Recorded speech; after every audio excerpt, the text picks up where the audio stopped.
Bonjour et bienvenue sur La Voix du Parfum. Faire entendre ce qui habituellement se sent, voilà ce que je propose dans ce podcast consacré au parfum. Écouter les fragrances, imaginer les effluves, se laisser porter par la voix et inviter l'ouïe et l'odorat à se donner rendez-vous avec votre imaginaire. Quel programme! Laissez-vous transporter par les parfums et les mots et savourons ensemble cette rencontre avec le parfum au travers d'interviews aussi passionnantes qu'inspirantes.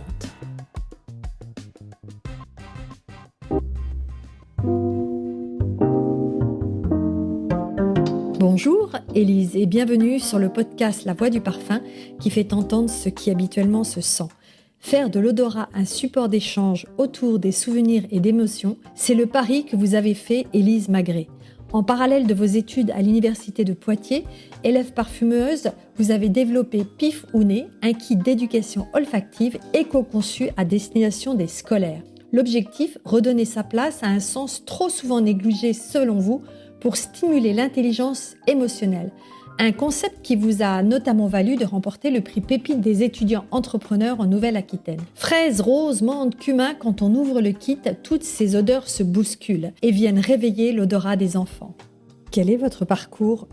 Merci Isabelle de m'accueillir sur votre podcast. Donc, je suis Élise Magré, parfumeur junior. Donc, j'ai réalisé un baccalauréat scientifique et pendant un été de lycée, j'ai réalisé une formation professionnelle en création de parfums naturels qui a conforté mon envie de rentrer à l'École supérieure du parfum de Paris. Et donc, j'ai réalisé un master en création et management, spécialité création et sourcing à l'École supérieure du parfum de Paris. Durant mes 5 années d'études à l'ESP, j'ai réalisé plusieurs stages dans différents domaines de la parfumerie, tant en vente qu'en création, en R&D, en évaluation et en sourcing. J'ai également réalisé un double diplôme à l'université de Poitiers en tant qu'étudiante entrepreneur pour développer mon projet d'éducation olfactive qui est Pif ou Nez. Et suite à la remise de diplôme, j'ai été embauchée en tant que parfumeur junior. Comment êtes-vous tombée en parfumerie ? Alors, en fait, j'ai toujours été attirée par les odeurs avec une curiosité de savoir d'où elles viennent. Mes parents ont largement contribué à mon éducation olfactive. On partage beaucoup de souvenirs olfactifs communs sur des vacances, des souvenirs.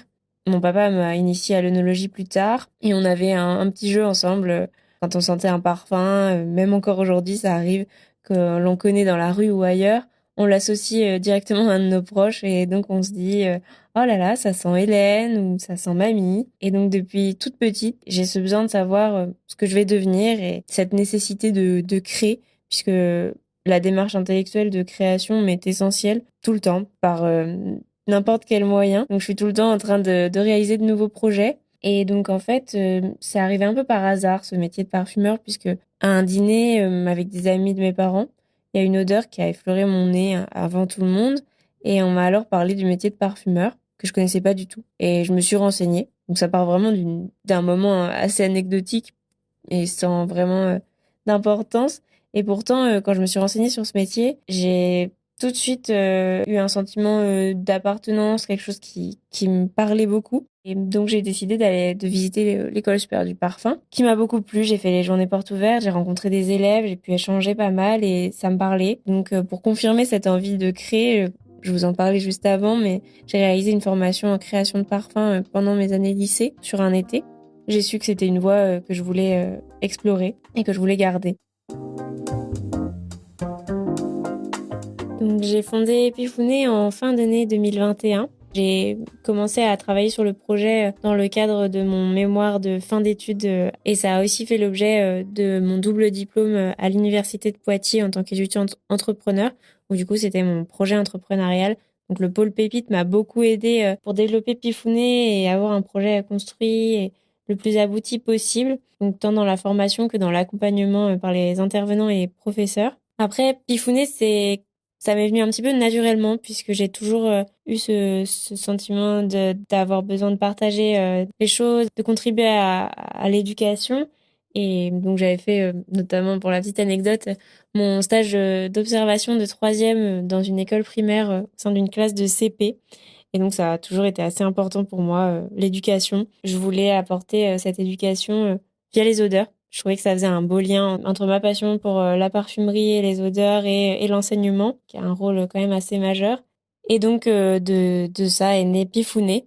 J'ai aussi pu constater que les odeurs étaient très très peu étudiées, qu'on y était très peu sensibilisé dans notre scolarité, que c'était un manque, parce qu'on a quand même les odeurs qui sont omniprésentes dans notre société et pourtant on n'en a pas forcément conscience. Donc c'est aussi pour éviter un déclin olfactif important. Donc j'ai créé Pifounet.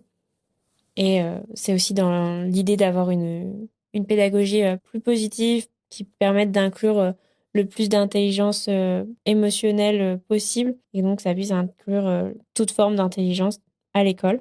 Donc, vous l'aurez compris, Pifounet, son but, c'est pas de reconnaître les odeurs ou de les connaître. C'est vraiment de savoir les appréhender, de savoir en parler, de laisser place à ses émotions. Par exemple, quand on va sentir l'odeur de la fraise, le but c'est pas de dire que ça sent la fraise, mais vraiment que c'est une note qui est fruitée, juteuse, de pouvoir se poser des questions. Est-ce que c'est épicé? Est-ce que c'est boisé? Est-ce que ça me rappelle un souvenir? Et donc, un élève pourra nous dire que ça lui parle de la barbe à papa à la fête foraine, ou bien de la tarte aux fraises de sa grand-mère, d'une glace à la fraise qu'il a mangée pendant les vacances, simplement d'un bonbon à la fraise, qu'on peut apprécier beaucoup. Et donc, c'est aussi ça, Pifounet, c'est de réussir à évoquer aussi des souvenirs, des moments de vie, plein de choses, et même parfois des textures ou des couleurs, et donc de laisser place aussi à l'imagination. Et pour un peu plus de concret, donc le kit se présente sous la forme de 10 capsules qui représentent 10 odeurs différentes. Donc on aura à la fois des odeurs de fleurs comme la rose, des odeurs plus aromatiques comme la lavande, notes épicées comme le cumin. On aura aussi la menthe pour ce côté très aromatique, des fruits comme la fraise et le café, le chocolat ou la vanille pour des notes un petit peu plus gourmandes. Donc après, le kit est accompagné d'un livret pédagogique qui permet aux enseignants de d'apporter cet enseignement d'une manière assez ludique et en même temps d'avoir toutes les notions clés et le vocabulaire des odeurs qui est méconnu du grand public. Quel est l'accueil des enseignants? Pifounet a largement séduit les enseignants. Il a également séduit les élèves qui ont pu en bénéficier. Donc pour l'instant, on a eu le retour de plusieurs enseignants qui ont testé les kits sur différentes classes, donc des tout petits à des classes pour l'instant du CE2. Et donc on a eu différents retours qui sont assez intéressants selon les niveaux. Donc pour les plus grands, le travail sur le vocabulaire est très intéressant selon les enseignants. La pédagogie également, puisque c'est un sens qui est très peu travaillé de manière générale. Et en fait, quand il est travaillé, c'est pas forcément de la bonne manière. Donc Pifounet, ça permet quand même un gain de temps avec un support de qualité tant sur les odeurs que sur le matériel et l'outil de pédagogie. Qui a aussi un point qui les séduit énormément, c'est l'éco-conception, parce que ça permet de sensibiliser les enfants davantage à ces notions de durabilité et d'éco-conception. Notamment, on a eu une école qui a pu le tester, qui est en démarche de labellisation E3D, donc ce sont les écoles et les établissements en démarche de développement durable. Et donc il y a une approche de la nature, une approche du coup de l'éco-responsabilité qui est très importante. Et donc Pifounet s'intègre complètement dans cette démarche-là. Donc ça, c'est un gros point positif pour nous.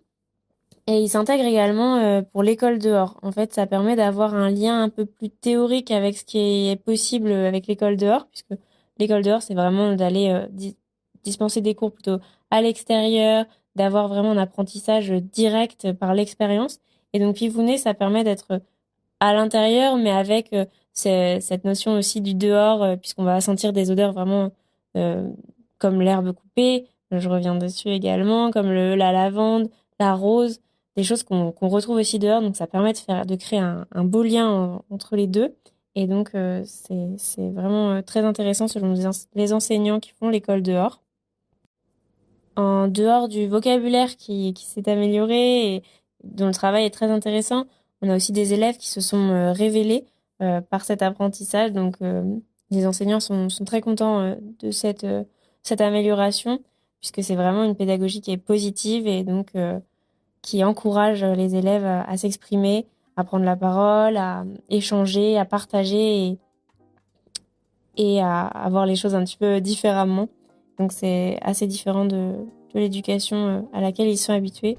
Et les enseignants trouvent que c'est vraiment super de pouvoir proposer un atelier ou des cours qui changent un peu de ce qu'ils ont l'habitude de proposer.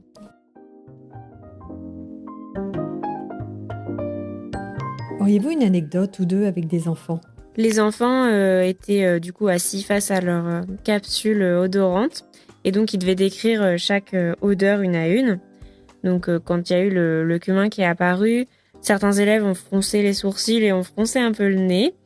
Ils ont décrit l'odeur comme épicée, assez différente et atypique effectivement.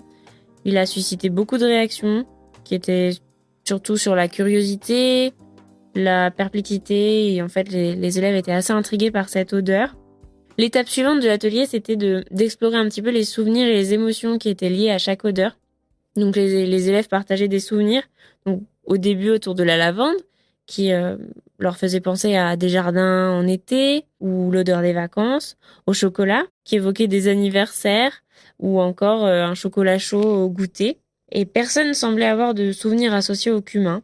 Et ça, c'était jusqu'à ce qu'un élève un petit peu plus silencieux d'habitude, un peu plus introverti, qu'on appellera Lucas, prenne la parole. Et donc Lucas, il a fermé les yeux, il a ressenti le cumin et il s'est mis à raconter que l'odeur du cumin lui rappelait la cuisine de sa grand-mère, qu'elle l'utilisait souvent pour préparer des plats traditionnels de sa culture et que l'odeur lui rappelait des moments en famille, à partager un bon repas.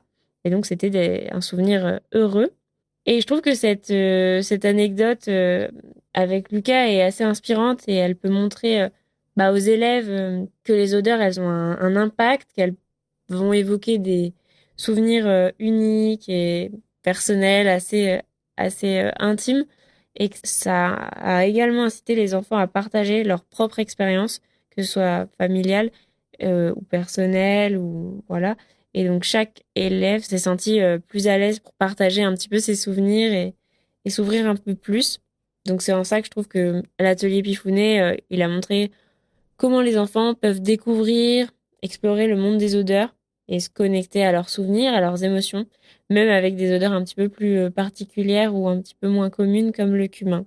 Pour ce qui est des ateliers avec les plus petits, c'était un petit peu différent pour les anecdotes. En fait, on a surtout eu des élèves qui ont plus réagi à certaines matières odorantes, comme le chocolat, la fraise et encore le café. Donc en effet, le chocolat, c'est une odeur qui leur parlait beaucoup, puisque c'est une odeur qu'ils aiment manger, qu'ils aiment sentir, qui leur donne faim. Et donc vraiment, ça leur a évoqué beaucoup de choses. Donc ils étaient contents de sentir cette odeur qu'ils connaissaient et qu'ils aimaient.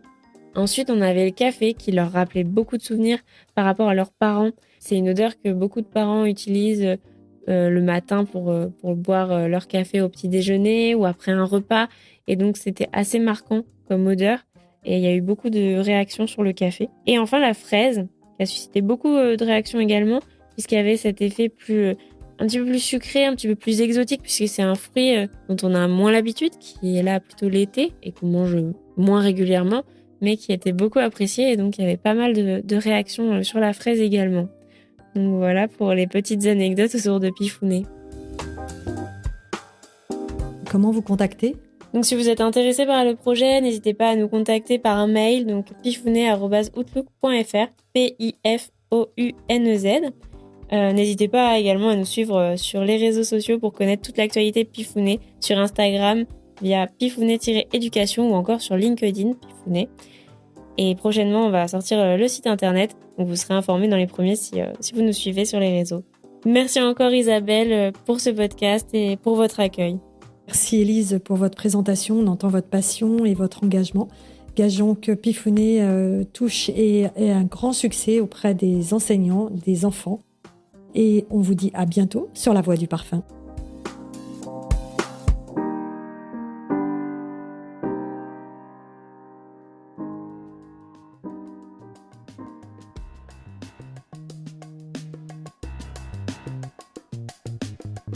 Merci de nous avoir suivis sur La Voie du Parfum. N'hésitez pas à liker, commenter, partager et à vous abonner. On se retrouve très bientôt pour une autre interview ou lors d'une échappée belle sur La Voie du Parfum, le podcast. À bientôt!